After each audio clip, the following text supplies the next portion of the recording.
Hey, welcome back to Educate Ebony, the metal edition. I'm having a great time. Hope you guys are too. Last week I spoke to Aiden, Zovic, and Jordan McQuitty from Dreg, and they were super cool to chat to. They recommended me 2 albums, Plagues by The Devil Wears Prada and The Kids We Used to Be by Your Demise. Yeah, pretty excited to listen to both of these too because, they sold it to me pretty well. So The Kids We Used to Be by Your Demise, I did a bit of cleaning, did a bit of housework, and I have to say, it probably took me a bit to get into it. I think hardcore for me is almost a bit too in your face. I like to ease into albums and I guess let it build a bit more, but that's not really possible because, they just jumped out swinging from the first song. But, a couple songs in and then I was vibing. It was good. There was a flow and I like how it's not all constant, heavy hitting. And I think my standout song, other than the title track, I really liked Shine On, which featured Mike Haranica of The Devil Wears Prada. So that was cool. And then leading into the Devil Wears Prada album, Plagues, I liked that. It was slightly unhinged, and I think I liked that aspect of it. I think the vocals varied a lot, like different types of screams. Don't ask me what they are, because I probably can't tell you, but I liked that. And then I'm a big fan of like piano and organ, and that was throughout the album too. I just think it brought like a lightness, maybe a bit of a relief to the album. And I had quite a few favourite songs on this album. I really liked Don't Dink and Drance.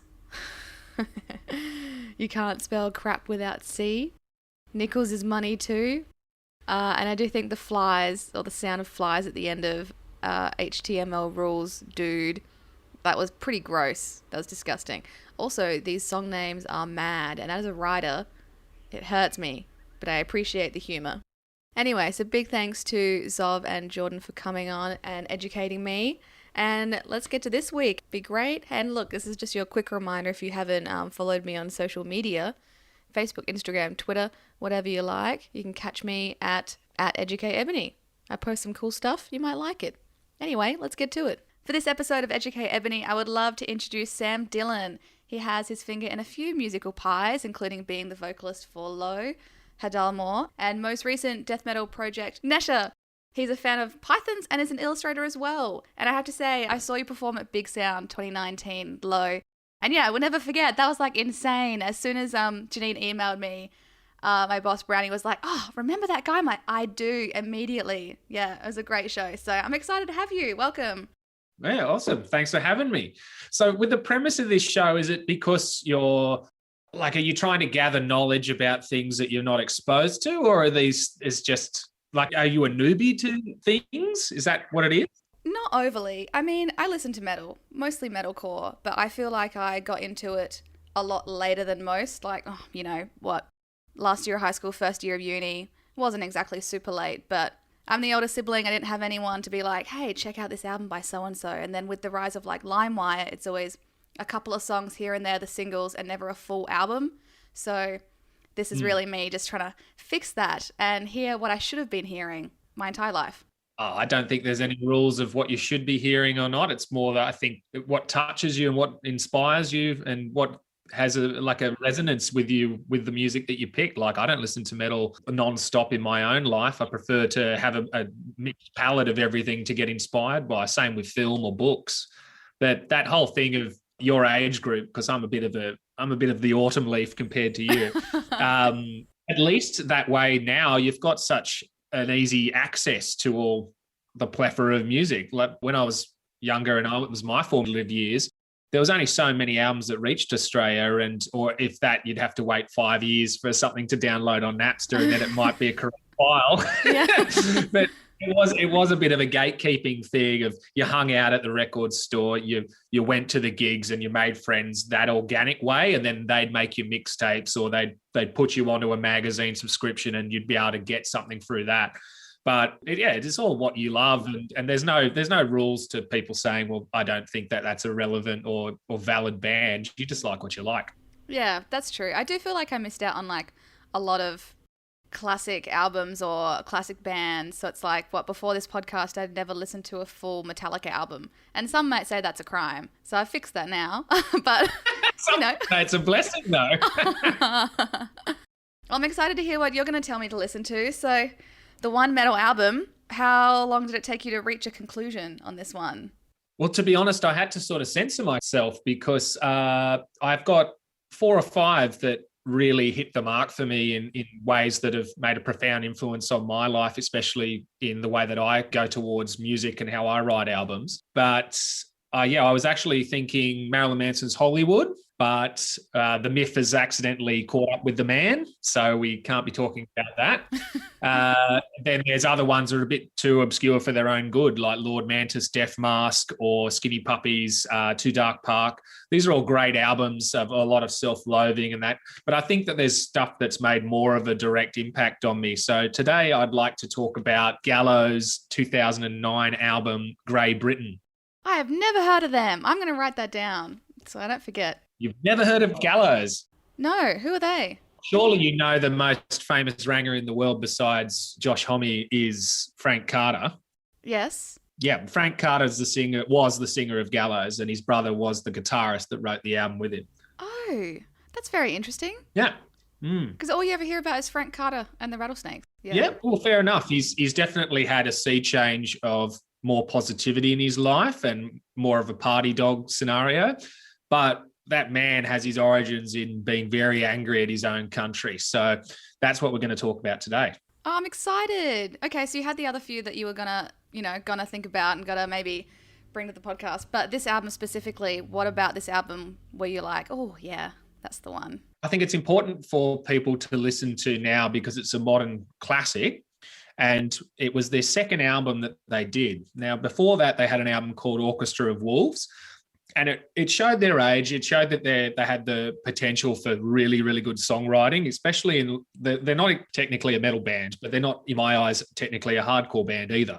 So they've got big bravado. They put on a great show. There's a lot of angst and energy in all their tracks and a bit of that English sarcasm. And it's all showcased by Frank's ability to just have the most, I guess, it's the most unmistakable English accent. And he uses this snarl and this raspy voice with this very Londoner vibe on it.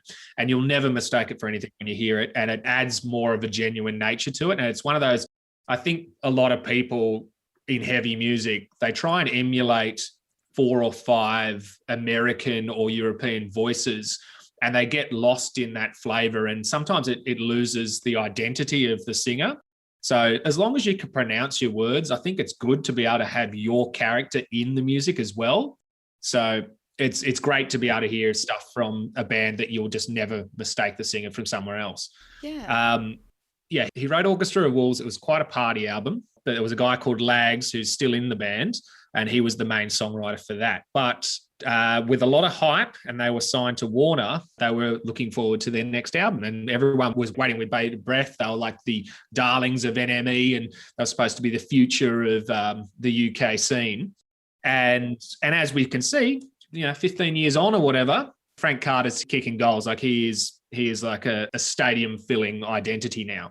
And during 2009, we're looking at the global recession, the collapse of the economy across most of the Western world. And also there's xenophobia, there's racism, there's knife violence and poverty across the UK. And a lot of things that haven't been addressed in music, that people have just been putting their heads in the sand a lot about it.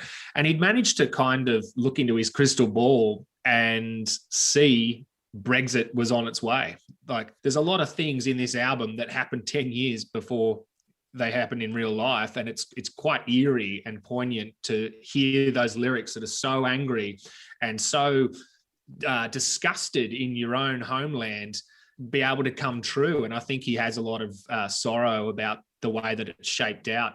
And when you're going to be that violent and that observant about your hometown or the people that you're with and the society around you in general and all its corruption, that's going to take a lot out of you. Like it's painting with only a black brush. So there's not much light in it, and it does create emotion and it does create anger, and it comes from a place of frustration. But I can understand why that was the last album that he did with his band. And that's also one of the few that Stephen, his brother, was able to write the music for. And I think it burnt him out because he didn't really do too much of the writing after that for the next year or two that he was still involved with the band.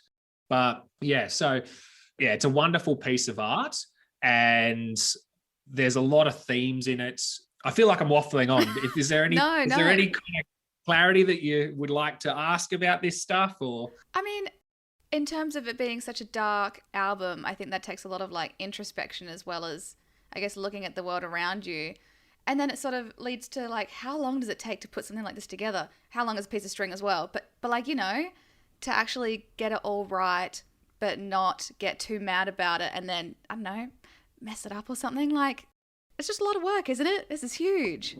It was a big undertaking for the band. They have a lot of guest vocals, big band situations, orchestral scores, lots of sampling to do with that whole geography of London itself. And it was cut both in London and I think also in America as well.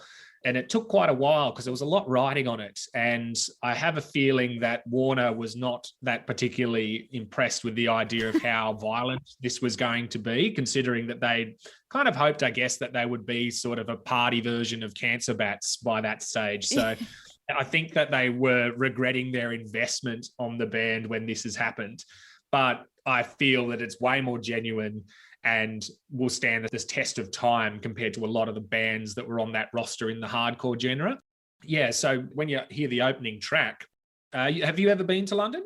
Yes, I have. What did you think of it as a city? I think coming from Australia, like, oh my gosh, this is, you know, quote unquote, the motherland sort of thing. So it's like, oh my gosh, cobbled streets. Just really quirky and kind of cool, and depends where you go. But I liked it. Yeah. Okay. All right. How long were you there for? I was in England for about 3 months, but in London for like a couple of days here and there, back and forth. Yep. Okay. Well, that's a little bit of a stint, like, to be there. I was there for a couple of years, and I was actually there during this moment where I watched the shift of the band be told that they were bringing this album out.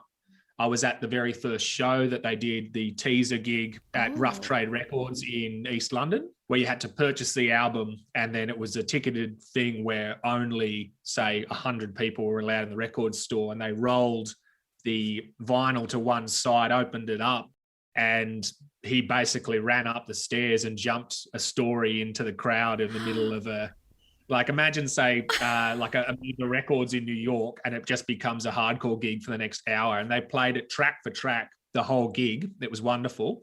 And then, as like a nice bookend, I guess, 2 years later, in the last couple of weeks where I was about to come back from England, I got a ticket through a ballot to go to the very last performance that Frank ever did with the band.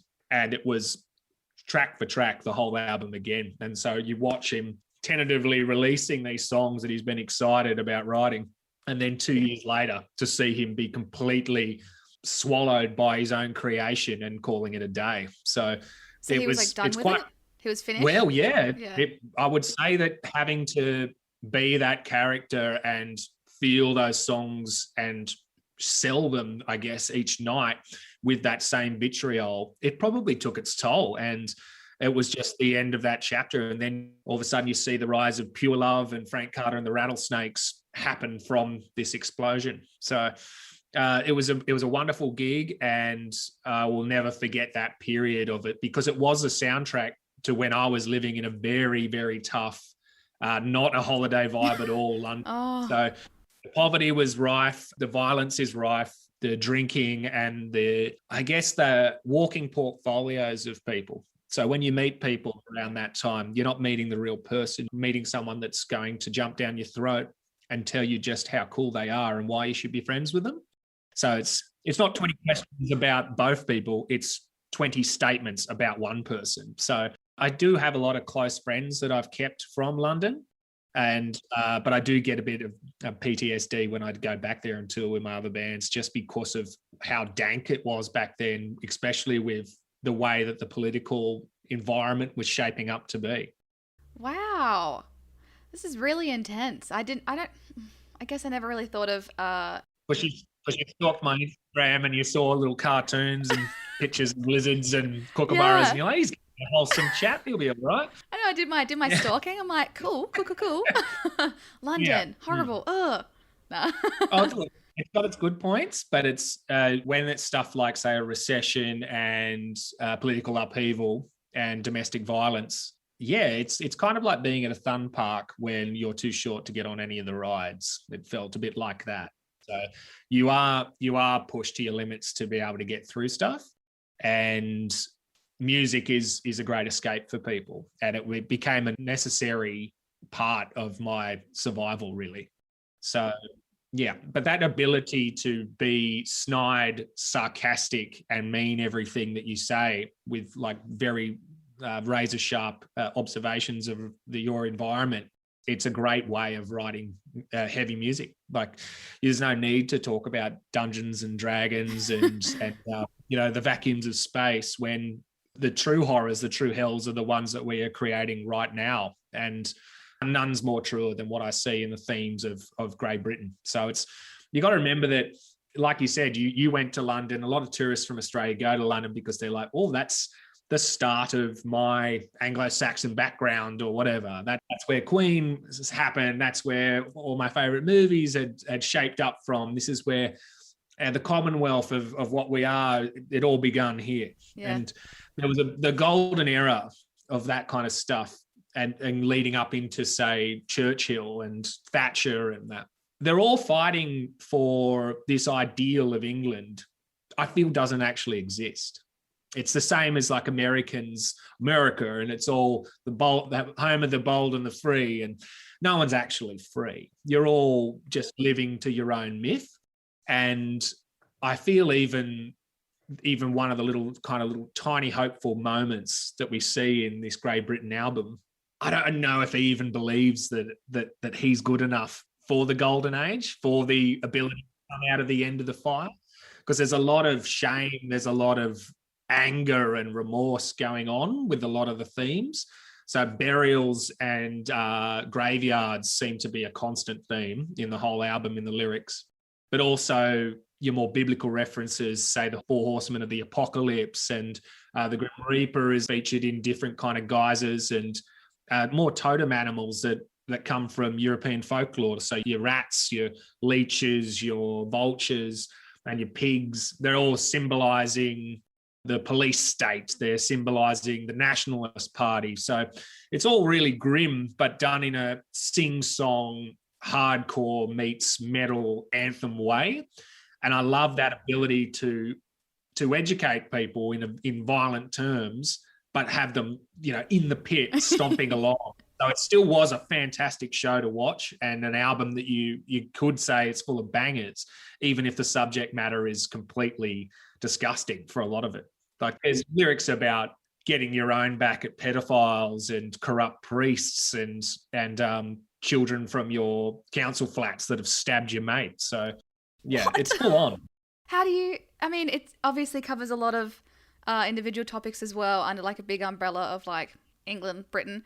But like, do you find that it all flows quite well and it kind of fits together? There's not too many elements like thrown into the pot? It's unrelenting in the focus on the negative, but musically it rolls forward pretty quickly. But it all has this recurring theme, which I really love, and I apply that a lot to Low, especially in my lyrics, is I like to have core characters for each album.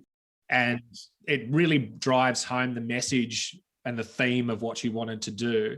And well, basically it shows whether or not your audience is paying attention to what you've been doing.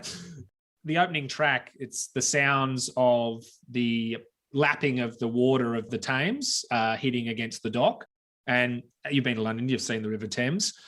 And it's not exactly the nicest river in the world. It's quite ominous and creepy. It looks like a giant chocolate milk snake running through a very grey, rainy city. Yeah. And the symbolism of the Thames or the Thames, I keep my accent, it keeps being able to hide your sins, because you can throw a body in a river, you can throw your regrets and your flaws and your sins into a river and it will be hidden. But like everything, especially that part of the world, as the tide retreats, all your ghosts, all your skeletons, all your wrongdoings become exposed in the mud. You see them. And bodies pile up and all your regrets pile up to the point that when the water is washed away, there's nowhere left to hide. And I feel that life led by these guys from Watford, it's a bit of a shithole, really. It's coming back to them. So you can't escape your past. And they're not just talking about themselves. They're talking about colonialism. They're talking about the fucked up monarchy. They're talking about the crash of capitalism. All this stuff is now being exposed. And it's happening within the first song of the album. And then we go through and it's the corruption of their officials, of the church in England, of people that will say one thing and do another, that very charlatan-esque snake charmer, snake oil salesman sort of persona, and vultures, of course, picking off the goods and efforts of others. It's great. And you even hear samples of slaughter yard pigs squealing for their last gasp at the end of some of these songs. And it's all very vile, very theatrical. It does have a very cinematic element to a lot of these songs, but you do roll along with it and you notice that those key characters keep popping up. So after this podcast, if you're interested, you can go and have a look at what the proposed artwork was supposed to be for this release. Because Frank's a tattooist, as you probably already know, and he does a lot of flash. And he had been in charge of coming up with the painting that was going to be featured as the main of this Great Britain release. And it was instantly knocked back by the record company and by the obscenity laws of the UK, because it was all that disgusting imagery that I just talked about. Imagine the Stations of the Cross, 1 to 10 or 12 or whatever, except that the Christ figure is actually the youth of the UK. It is the corrupt priest. It is the racist and sexist police department, and they're all being stabbed or raped or choked or snuffed out by faceless hoodie youths from the council flats. And it was painted on a ginormous watercolor parchment, and it never got to be used. So when you buy the release, it opens up in the middle, and it's just a blank censored block over the edge of the whole thing, and you can only see like a little millimeters of some violent thing happening around the edges. So it's like even the UK record companies were too ashamed of their own past to even let the image of the lyrics be seen with human eyes. So oh my gosh, Frank went ahead and released a very limited number of these prints, which I actually own. So I have one of those. I loved it so much, I even got one of the English rose emblem that goes with the Great Britain album tattooed to my leg. And wow. Frank got to see it in person a few years ago when Lowe was supporting Cult Leader, and he was at Crowbar up in Brisbane kicking on with a couple of lasses. But it was a really, really funny little end chapter to seeing something happen, see it blossom, and then see it implode, and then see a different human being metamorphosize out to the end of it. Yes. I mean, therapy is a big thing these days. Everyone basically should be going to therapy and improving themselves. But like, that would have taken... it just sounds so angry and so horrible. How do you even move past something like that? Music is a cathartic release as well. But when you have to keep revisiting it and keep performing it and keep playing it and talking about it over and over again, yeah, that would take a long time to move past. Yeah, it'd be different if you were, say, Weirdo Yankovic, because every night would just be, all right, it's time to think about eating donuts. It's time to do the poker of different things and just be a goofball for the rest of your life. I think, when you paint yourself as a character, but the sentiment is genuine, there must be able to be some sort of balance where you can deal with what you've created, because otherwise, the monster that you've made becomes you. Yeah. So, yeah. Like I definitely, when I do a Low gig or a Hadal Moore gig, I embody the song theme that I've wrote. So I become those core characters that I've created for the album, for that cycle. So I become the Locust Christ. I become the Judas Steer, these things that I sing about. And I feel that is a great way for me to deliver my best performance and to give the right dignity to the song and what I've been talking about. And I got to see quite a few of these gallows shows on the Great Britain cycle. it was amazing to see that level of conviction coming through from a performer.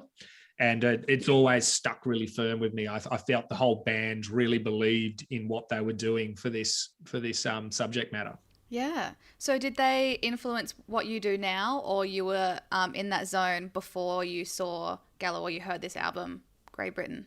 I had never put too much effort into the subject matter to that level until I'd been exposed to bands like Gallows and Converge, and I saw the amount of effort and the amount of passion that these performers had for it. So I was always good at performing and being theatrical and holding a crowd, but not to the ability of being so proud of what I did that I never wanted to do a bad job. I just wanted, I believed in the statements that I was making and the communication of it.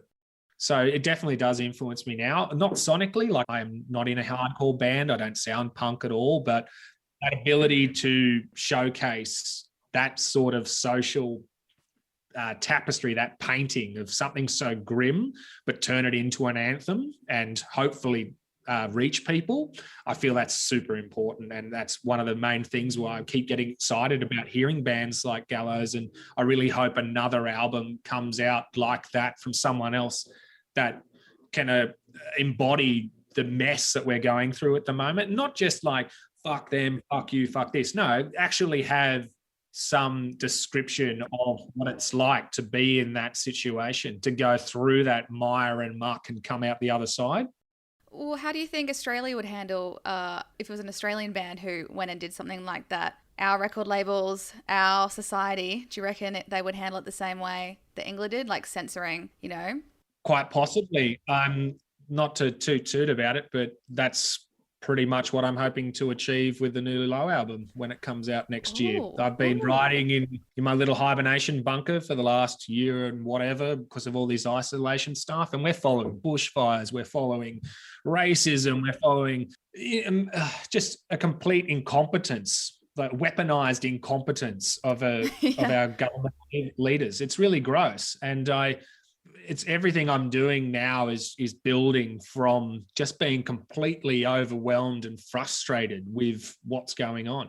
And you can paint that into pictures of heavy music quite easily, like abrasion and aggression and the stamina of it. It's all coming from things that are happening around us. So, and I like to be able to make it into a really illustrative, detailed way in my lyrics. And I'm very lucky that I've got people like Carl in Low and Nick and Ben in Hadal Moor, that when they do write, there's that scope there for songs to be anthems, for them to have many layers and be theatrical and build that cinematic soundscape that tells a story from start to finish.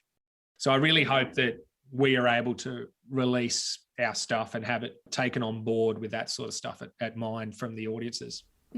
Yeah, definitely. That'll be really interesting to see, what happens in the response as well. Oh, and in terms of this album, Great Britain, I feel like I should have the lyrics with me. Like, is that a really important aspect? Oh, really? Oh, I did all my research last night. But it's the kind of album that you're probably not going to listen to every single week because it's pretty pretty damning. But like I said, you can feel the genuine vitriol of the writer in there. So I took a little sample from one of the songs. It's called instead of Crucifix, it's Crucifix. Wow, so edgy. And that's the very last song of the album. So as I said, it opens with the Thames lapping at the shore, threatening to expose all your sins of a nation and of an individual. But then we visit these other characters, and all these ones I'm telling you about that are featured in this end result painting that never got to be seen by the world. The end one, Crucifix, track 13, his lyrics at the end go, "It's time for us to take a stand. We are dying on our knees in this grey, broken land. And all the martyrs that have convinced themselves that death ain't a sin, well, you're living in hell. There ain't no glory and there ain't no hope. We hang ourselves, just show us the rope. There ain't no scapegoats left to blame. We've brought this on ourselves and we could have been the change. Grey Britain is fucking dead. So cut our throats, end our lives, let's fucking start again. Whoa, that's a bit of a call to action, isn't it? And then it just goes silent. That's the last human word that happens in the album, but that track itself keeps running for another 5 minutes. And it's this somber, bittersweet crescendo of orchestral strings and horns. And it sounds as if it's supposed to be the calling of the guard at Buckingham Palace or something, or perhaps the end of a Sweeney Todd a scene, or you know what I mean? It's very British, but it's very ugly as well. So I like to think of this whole album as, say, something like Francis Bacon painting, where it's just so typically English in its direness, but it's iconic at the same time. You'll never forget the image. You'll never forget the sound. And I think it's that one fragile but honest flicker of hope he mentions there, of being able to come from like a phoenix from the ashes. So it's almost stuffed out completely by this whole album because of what it's led to, him having to admit that. And that sacking of Rome, that burning the choked forest to make room for new growth, that rebirth. But he's also acknowledging that place you occupy in your own way in a sty. So that broken land that perhaps we should just burn down with our creations, that's pretty a fitting end to a filthy time. So the end note, it's that funeral departure, I feel. And it's very dramatic, as I said, the whole album is, but it leaves that pause without his snarly voice for those last ending minutes for the listener to be able to, I guess, repent and reflect on where we're at. Because this could just, like, sure, this is a very British album, but I don't feel Australia is that alien to the sentiments and the subject matter that's been put in place. Same with Trump's US, same with Putin's Russia. Mm-hmm. It's the same stuff. It's that tyrannical leader. It's those corrupt individuals and that clinging to those old archaic and useless religious ways that just keep us repeating our past and having our own personal rivers expose those piles of bodies of everything wrong that we've done. So, yeah. Oh my goodness. I feel like it's challenging people.